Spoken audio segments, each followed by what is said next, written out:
వెంకటేశ్వర నమస్తే. నమస్తే. ఎలా ఉన్నారన్న? బాగున్నాను. రాజకీయంగా పాలిటిక్స్లో ఉన్నారు ప్రస్తుతానికి అయితే. సరే, ఎలా ఉంది లైఫ్? అంటే పొలిటికల్ లైఫ్ ఎలా ఉంది? రాజకీయాలలో పొలిటికల్ లైఫ్ అంటే ప్రస్తుతానికి అయితే మహేశ్వరానికి ఎంపీపీగా ఉన్నారు, అంతకుముందు సర్పంచ్గా చేశారు బీజేపీ పార్టీ నుంచి. సో ఎలా అనిపిస్తుంది? అంటే జనాల నుంచి ఆదరణ ఎలా ఉంది? చాలా బాగున్నది. నేను 2013లో సర్పంచ్ కావడం జరిగింది నాగారం విలేజ్కి. నాగారము, నందిపల్లి, పడమడతండ. ఇప్పుడు నా ప్లేస్లో 3 సర్పంచ్లు కావడం జరిగింది. నేను అప్పుడు ఉమ్మడిగా ఉన్నప్పుడు 3 గ్రామ పంచాయతీలకి నేనే సర్పంచ్ పనిచేయడం జరిగింది. మళ్ళీ తర్వాత ఎంపీటీసీగా భారీ మెజారిటీ తోటి మళ్ళా జనాలు గెలిపించడం జరిగింది. గెలిపించిన తర్వాత మళ్ళీ మహేశ్వర్ మండల్ ఎంపీపీగా పనిచేయడం జరిగింది. చాలా సంతోషంగా ఉంది, చాలా హ్యాపీ. ఎందుకంటే ఎంఐఎంఈలు ఉన్నా కానీ వాళ్ళని ఎంత పక్కన పెట్టి నాకు చిన్న ఏజ్లోనే అవకాశం ఇచ్చారు. జనాలు చాలా హ్యాపీ. అంటే నేను వస్తుంటే చూసా, ఇప్పుడు ఓఆర్ఆర్ దగ్గర నుంచి అవుటర్ దిగిన దగ్గర నుండి ఇప్పుడు మీ ఫామ్ హౌస్ వరకు వచ్చేంత వరకు మొత్తం ఫ్లెక్స్లు హడావుడి అంతా ఒక రేంజ్లో ఉంది. అంటే ఎలక్షన్స్ కూడా అయిపోయాయి అండ్ సీఎం కూడా అయిపోయారు, అంతా అయిపోయింది. ఈ టైంలో కూడా ఇంత హడావుడి ఎందుకు అంతా? అంటే నేను ప్రతి సంవత్సరము అయ్యప్ప మాల వేస్తూ ఉంటా. అయ్యప్ప మాల వేసినప్పుడు జనవరి 3వ తారీఖు నాడు మా పాపది బర్త్డే ఉంటుంది. ఆ బర్త్డే సందర్భంగా ప్రతి సంవత్సరము అయ్యప్ప మహాపడి పూజ చేస్తూ ఉంటా. ఆ పూజ కోసం అని చెప్పేసి చాలా ఫ్లెక్సీలు అట్లా సాములందరివి వేయించడము, సాములందరూ వేయడం జరిగింది. ఓకే. అండ్ మీరు మాల్లో ఉన్నప్పుడు, అంటే నాకు తెలిసినంత వరకు ఎక్కడ వెళ్ళలేదు, పాద పూజ అని చెప్పి చేస్తారంట. ఏంటన్నా అసలు ఎందుకు అలా అనిపించింది, చేయాలని ఎందుకు అంటే అయ్యప్ప పూజలో ప్రతి ఒక్కరు అయ్యప్ప పూజ చేస్తారు, ఇడుములు కట్టుకొని తర్వాత అట్లా వెళ్తూ ఉంటుంటారు. ప్రత్యేకంగా నేను సాములకి అయ్యప్ప మాల వేసినటువంటి సాములకి తల్లిదండ్రులు ఎవరైతే ఉంటారో వాళ్ళందరికీ పాద పూజ చేయిస్తూ ఉంటా. మనకు దేవుని తర్వాత మనకు ఫస్ట్ దేవత తల్లి తండ్రి కాబట్టి వాళ్ళని పూజించాలి, తర్వాత ఇట గౌరవించాలి, మన తల్లిదండ్రులను మంచిగా చూసుకోవాలన్న ఉద్దేశంతో మనము అయ్యప్ప మాల 41 రోజు వేసిన తర్వాత గిట మనము వేసినటువంటి అయ్యప్ప మాల వేసినటువంటి స్వాములు వాళ్ళే స్వయంగా తల్లిదండ్రుల పాదాలు కడుగుతుంటే అసలు అది చెప్పుకోలేనంత ఆనందం, అది చాలా సంతోషంగా భావిస్తూ ఉంటారు. వాళ్ళ మీద మనం ఆదర్శనీయంగా తీసుకొని ప్రతి ఒక్కరు పూజకు వచ్చినటువంటి అయ్యప్ప భక్తులు కావచ్చు, వివిధ అక్క చెల్లెలు, ప్రతి ఒక్కరు చాలా మంది ఒక 3-4 మంది పూజకు రావడం జరుగుతూ ఉంటుంది. అందరి తల్లిదండ్రులని పాద పూజ చేస్తే వాళ్ళని ఆదర్శంగా తీసుకుంటారని చెప్పేసి ఉద్దేశంతో నేను పాద పూజ కార్యక్రమం పెట్టిస్తూ ఉంటాను. అయితేనా ఈ స్వామిమాల అనేది ఎప్పటి నుంచి వేస్తున్నారు అయ్యప్ప మాల మీరు? నేను ఇప్పుడు 16 సంవత్సరాలు అయింది అయ్యప్ప మాల వేయబట్టి. 16 సంవత్సరాల నుంచి చేస్తాను. అంటే ఇంత దైవభక్తి ఉన్న మీరు ఇంత సాఫ్ట్గా, ఇంత ప్రశాంతంగా ఉంటారు కదా. అంటే ఈ ఎన్విరాన్మెంట్ చూస్తుంటే కూడా నాకు అనిపించింది, ఏంటి ఒక మనిషి ఇంత ప్రశాంతంగా ఉంటారా? అంటే పొలిటీషియన్గా ఉన్న పర్సన్ ఎవరైనా సరే ఒక మంచి బంగ్లాలో ఉండాలి, మంచి అంటే సిటీలో ఎక్కడో ఉండాలి అనే రకంగా థింక్ చేస్తూ ఉంటారు. కానీ మీరు మాత్రం ప్రశాంతంగా ఇలాంటి ఒక ఫామ్ హౌస్ కట్టుకుని దీంట్లో ఉంటున్నారు కదా. ఎందుకు ఈ వైబ్ ఎందుకు కావాలనిపించింది? ఎందుకంటే నేను చిన్నప్పటి సంది రైతు కుటుంబము. మా నాన్న గిట్ట రైతు, మా అమ్మ గిట్ట రైతు. మేము రైతులం కాబట్టి ఈ చెట్లు పెంచాలన్న ఆవుల మీద, గోవుల మీద ప్రేమతోటి ఈ చెట్లు పెంచడం జరిగింది. అట్లా ఒక 11 సంవత్సరాలు అవుతుంది ఇదంతా ఈ చెట్లు పెట్టేసి ఇప్పుడంతా వనంలాగా తయారైపోయింది. చాలా హ్యాపీగా ఉంటా ఉంటాం. అంటే ఇంత సాఫ్ట్ మైండ్ సెట్తో ఉన్నారు కదా, రాజకీయాలకు రావాలి అనే ఆలోచన మీకు ఎందుకు వచ్చింది? రాజకీయాలకు వచ్చి జనాలకు సేవ చేయాలి, అందరికీ మంచి జరగాలి, రాజకీయాలలో నీతివంతులు ఉండాలి, మంచి వ్యక్తులు ఉండాలన్న ఉద్దేశంతో రాజకీయాలకి రావడం జరిగింది. ఓకే. అంటే జనాలు మంచి చేయాలనే ఆలోచనతోనే వచ్చా అంటారు అయితే. మరి రాజకీయాల్లోకి వచ్చిన తర్వాత అయితే లాస్ట్ టైం ఒక 10 years వచ్చేసి తెలంగాణ ప్రభుత్వం పరిపాలించింది, ఇప్పుడు ప్రస్తుతానికి అయితే కాంగ్రెస్ ప్రభుత్వం పరిపాలిస్తుంది. కానీ ఈ రెండు కాదని చెప్పి మీరు బీజేపీలో చేరాల్సిన అవసరం ఎందుకు వచ్చింది? మేము చిన్నప్పటి సంది ఆర్ఎస్ఎస్లో పనిచేసినాం, ఆర్ఎస్ఎస్ సంఘం ఆ విధంగా వచ్చినాం కాబట్టి మేము ఈ జన్మకి ఇదే పార్టీ మాకు సరిపోతుందని చెప్పేసి మేము బీజేపీలో పనిచేయడం అంటే చాలా అదృష్టంగా భావిస్తూ మాకు ఆ దేవుడు అవకాశం ఇచ్చింది. జన్మని ఎత్తినందుకు బీజేపీ కార్యకర్తగా పనిచేయాలని చెప్పేసి, భరతమాత సేవలో మనం ఉండాలని చెప్పేసి ఉద్దేశంతో బీజేపీని ఎంచుకోవడం జరిగింది. మేము పోయేదాకా అయితే బీజేపీ, ఎప్పటికీ బీజేపీ. ప్రస్తుతానికి ఉన్న ఏదైతే పార్టీ ఏదైతే అధికారంలో ఉందో కాంగ్రెస్ ప్రభుత్వం పరిపాలన ఏ విధంగా ఉంది, ఎలా అనిపిస్తుంది? పరిపాలనలో ఫెయిల్ అయినట్టుగా జనాలు ఆల్రెడీ మీకు నేను చెప్పడం కాదు, వాళ్ళు 6 గ్యారంటీలు అన్నారు, 6 గ్యారంటీలు అన్నీ ఫెయిల్ అయిపోయినాయి. ఎవరు చూడు ప్రభుత్వాన్ని తిట్టుకుంటా ఉన్నారు. టీఆర్ఎస్ ప్రభుత్వము ఒక 5-6 సంవత్సరాలలో వ్యతిరేకత వస్తే కాంగ్రెస్ ప్రభుత్వానికి సంవత్సరం తిరగక ముందుకే వ్యతిరేకత చాలా వచ్చేసింది. అయినా సరే వ్యతిరేకత వచ్చినా కానీ ఇంకా 4 సంవత్సరాలు ఖచ్చితంగా బేర్ చేయాల్సిందే కదా. సో దానికి మీరు ఇచ్చే కౌంటర్ ఏంటి? అంటే ఎలాంటి పరిపాలన ఉంటే బాగుంటుందని మీరు అనుకున్నారు, బట్ ఈ ప్రస్తుతానికి ఎలాంటి పరిపాలన ఉంటుంది? జనాలకి ఇప్పటి వరకు కాంగ్రెస్ ప్రభుత్వం కానీ గతంలో ఉన్నటువంటి టీఆర్ఎస్ ప్రభుత్వం 10 సంవత్సరాలు చేసింది. ఇప్పటికి గిట ఒక రేషన్ కార్డు గిట ఎవరికి ఇవ్వలేదు, కొత్త పింఛన్లు గిట ఎవరికి టీఆర్ఎస్ ప్రభుత్వం గిట ఇవ్వలేదు. ఇప్పుడు కాంగ్రెస్ ప్రభుత్వం సంవత్సరం అయినాక గిట ఇప్పటికీ కొత్త పింఛన్ ఇప్పటికీ ఇవ్వలేదు, ఇప్పటికీ ఒక రేషన్ కార్డు గిట ఇవ్వలేదు. చెప్పిన హామీలను గిట అన్ని తుంగలో దొక్కేసి వాళ్ళు ఫెయిల్ అయిపోయారు. నెక్స్ట్ వాళ్ళు హామీలు ఇచ్చినటువంటి హామీలను నెరవేర్చకుండా జనాలకి మంచి చేయకుండా ఉన్నారనుకో, మళ్ళీ టీఆర్ఎస్కు పట్టిన గతే కాంగ్రెస్కు పడుతుంది. ఇప్పుడు నెక్స్ట్ ఆల్టర్నేట్గా బీజేపీని ఎంచుకోవడానికి జనాలు రెడీగా ఉన్నారు. ఓకే, అంటే ఇప్పుడు బీఆర్ఎస్ కాదు అని చెప్పి పక్కన పెట్టేసి కాంగ్రెస్ని ఎంచుకున్నారు, వీళ్ళు ఫెయిల్ అయ్యారంటున్నారు మీరు. రేపు పొద్దున మళ్ళీ ఇది కాదని చెప్పేసి మళ్ళీ బీజేపీని ఎంచుకున్నారు అనుకోండి, అది కూడా ఫెయిల్ అయితే అప్పుడు ఏంటి? 100% దేశంలో నరేంద్ర మోడీ గారు ప్రధానమంత్రి ఉన్నారు. ప్రధానమంత్రి నరేంద్ర మోడీ బీజేపీ ప్రభుత్వం ఉన్నది కాబట్టి ఇక్కడ మన రాష్ట్రంలో గిట్ట బీజేపీ ప్రభుత్వం గిట్ట ఏర్పడి ఉంటే చాలా బాగుంటుండే. మంచి డబుల్ ఇంజన్ సర్కార్గా పనిచేస్తూ ఉండే, జనాలకు ఇచ్చిన హామీలు కానీ ప్రతిది గిట్ట కొనసాగిస్తుండే. అక్కడ కేంద్రంలో బీజేపీ ప్రభుత్వం, ఇక్కడ తెలంగాణలో బీజేపీ ప్రభుత్వం ఉన్నట్లయితే చాలా బాగుంటుండే అని చెప్పి చాలామంది ఇప్పుడు డిస్కషన్ చేసుకుంటారు. ఉట్టినన్న ఇష్టము ఈ కాంగ్రెస్కు ఓటేసి అంత ఆగమైపోయినామని చెప్పేసి ఓటేసి వాళ్ళే తిట్టుకుంటా ఉన్నారు. అయితే ఇంకో రకంగా చూస్తే బీఆర్ఎస్ ప్రభుత్వం ఏదైతే రెండు సార్లు ఉంది, అంటే 10 సంవత్సరాలు ఉంది. ఈ 10 సంవత్సరాల్లో హైదరాబాద్ కూడా చాలా డెవలప్ అయింది అండ్ తెలంగాణ కూడా చాలా డెవలప్ అయింది, వాళ్ళ పరిపాలన ఎక్కడ తగ్గలేదు, చాలా బాగా చేశారని చెప్పారు కదా, అంటే చెప్పుకుంటూ ఉన్నారు బయట.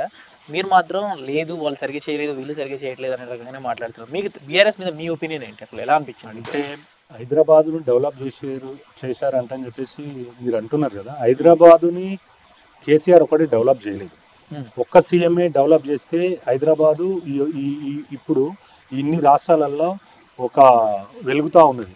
ఒక్క సీఎం చేస్తేనే కాలేదు, చాలామంది చంద్రబాబు నాయుడు చేసిండు, రాజశేఖర రెడ్డి చేసిండు, అట్లా చెప్పుకుంటూ పోతే మన తెలంగాణ ఆంధ్రప్రదేశ్లో ఎంతోమంది సీఎంలది కానీ ఇండస్ట్రియలిస్టులలో కానీ బిజినెస్ మ్యాన్లది కానీ ప్రతి ఒక్కరు ఫోకస్ ఉన్నందుకే హైదరాబాదు ఇవాళ ఇంత డెవలప్ కావడం జరిగింది. కేవలం కేసీఆర్ తోటే డెవలప్ అయింది అనేది ఉట్టి మాట, అది వేస్ట్. అంటే కేటీఆర్ గారు ఐటీ కంపెనీస్ అవి ఇవి అన్నీ తీసుకొచ్చి చాలా మందికి ఎంప్లాయ్మెంట్ అనేది ఇప్పిస్తూ ఉన్నాం. అండ్ ఇంకో రకంగా చూసుకున్నట్లయితే ల్యాండ్ రేట్లు కూడా చాలా వరకు పెరిగింది, రియల్ ఎస్టేట్ చాలా వరకు పెరిగింది. ఊర్లలో చూసుకున్నట్లయితే రోడ్లు కానీ వాటర్ కానీ ప్రతిదీ మేము చేసామని చెప్పుకుంటున్నారు. వాళ్ళు చెప్పడంలో దిట్ట, వాళ్ళు చెప్పినట్టుగా ఆ నలుగురు చెప్పినంత ఎవరు చెప్పలేరు. ఆ నలుగురు అంటే ఎవరు? ఆ నలుగురు అంటే హరీష్ రావు కానీ, కవిత కానీ, కేసీఆర్, కేటీఆర్. ఆ నలుగురు చెప్తే ఆ మైకులు ఇస్తే వాళ్ళకు మైకులు పలిగిపోయే విధంగా వాళ్ళు మాట్లాడగలుగుతారు. వాళ్ళకు ఆ దేవుడు వాళ్ళకు ఆ సరం ఇచ్చిండు, ఆ గొంతు ఇచ్చిండు, వాళ్ళు ఏమైనా చెప్పగలుగుతారు. కాకపోతే ప్రభుత్వము ఇంతగానము అంటే ఈ ఫండింగ్ డెవలప్మెంట్ మీరు అంటున్నారు కదా, విలేజ్లలో ఫండింగ్ అదంతా గిట్ట 100% కేంద్ర ప్రభుత్వం నిధులతోటి డెవలప్ అయినాయి. కేంద్ర ప్రభుత్వము ప్రతి విలేజ్లలో డంపింగ్ యార్డ్ కాడ నుంచి మొదలు పెట్టుకుంటే శ్మశాన వాటికల కాడ నుంచి సీసీ రోడ్ల కాడ నుంచి డ్రైనేజ్ కార్డ్ గురించి ప్రతిది గిట్ట సెంట్రల్ గవర్నమెంట్ ఫండింగ్ 100%. వెలుగుతున్నటువంటి వీధి లైట్ల గిట్ట కరెంట్ బిల్లు కడుతున్నదంటే కేంద్రమే కడుతూ ఉన్నది. ఇప్పుడు గ్రామ పంచాయతీలలో కానీ ఎక్కడ కానీ జిహెచ్ఎంసీలో కానీ పనిచేస్తున్నటువంటి సిబ్బంది గిట్ట కేంద్ర ప్రభుత్వం నుంచే జీతాలు వస్తూ ఉన్నాయి. అది చాలా మంది వీళ్ళు డబ్బా కొట్టుకుంటూ ఉంటుంటారు, కానీ కేంద్ర ప్రభుత్వము నరేంద్ర మోడీ గారు ఫస్ట్ ప్రధానమంత్రి అయినప్పుడు నేను సర్పంచ్గా పనిచేయడం జరిగింది. గతంలో అప్పుడు 13th ఫైనాన్స్ 14th ఫైనాన్స్ నేరుగా గ్రామ పంచాయతీలకు నరేంద్ర మోడీ గారు ఫండ్ ఇవ్వడం జరిగింది. ఆ ఫండ్ తోటే ఈ రోజు గ్రామ పంచాయతీ నడుస్తుందని చెప్పేసి 100% బల్లబుద్ధి చేస్తుంది.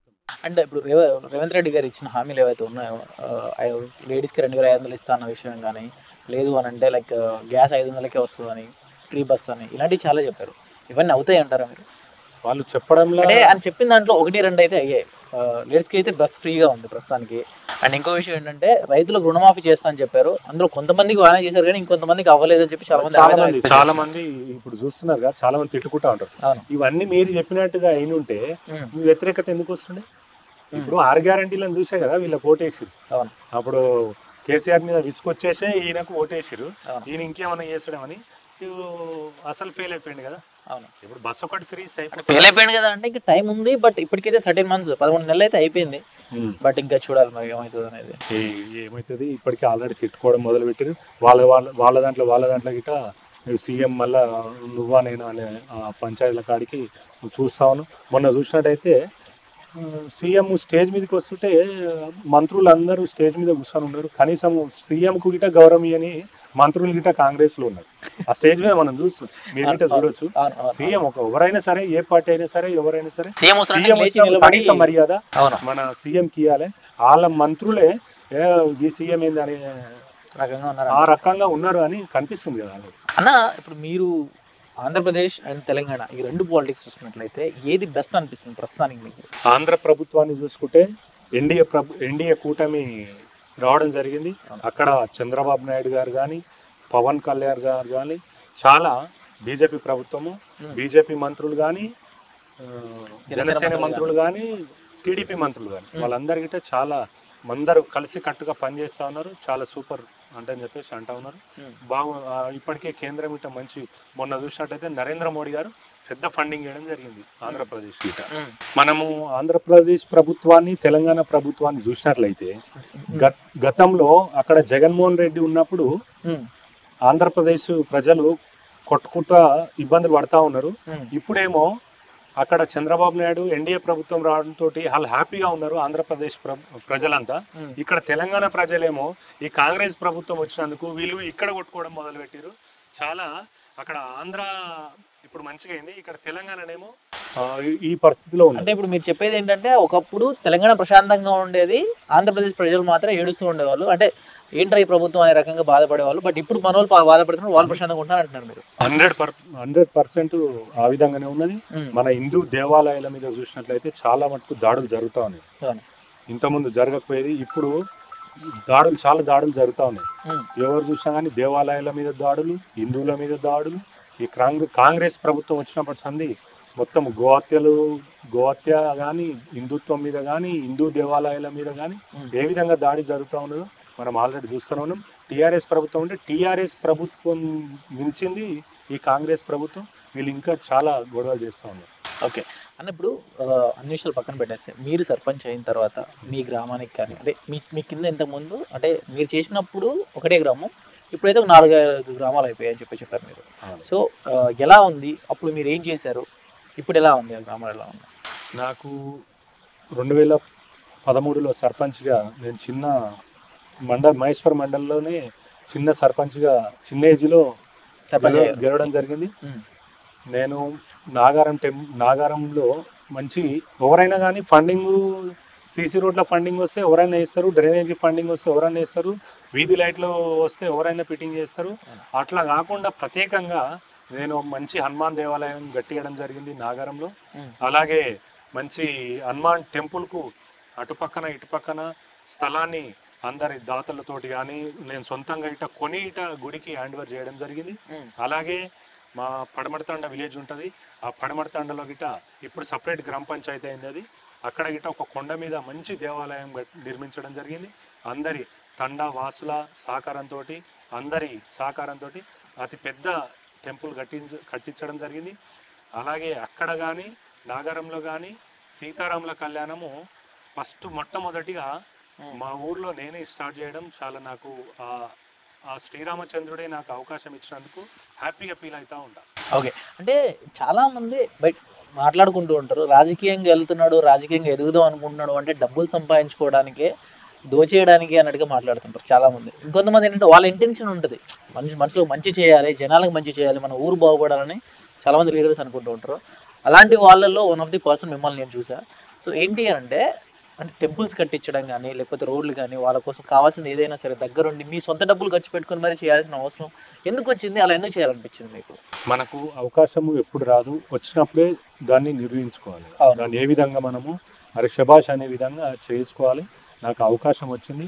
ఆ ఆ దైవ బలము, ఆ అయ్యప్ప బలమా, రాముని బలమా మొత్తం మీద ఆ విధంగా చేయడం జరిగింది. దేవాలయాలు అయితే బ్రహ్మాండంగా కట్టుకున్నాము. అక్కడ నాగారంలో కట్టుకున్నాము, పడమర్తండలో కట్టుకున్నాము, నందుపల్లిలో హనుమాన్ దేవాలయం కట్టుకోవడం జరిగింది. చాలా మంచి ప్రశాంతత ఉంటుంటుంది. అందరికీ అందుబాటులో ఉండి అందరికి సేవ చేయాలనే ఇది ఉంటుంది, చేయాలని కోరిక ఉంటుంది ప్రతి ఒక్కరికిట.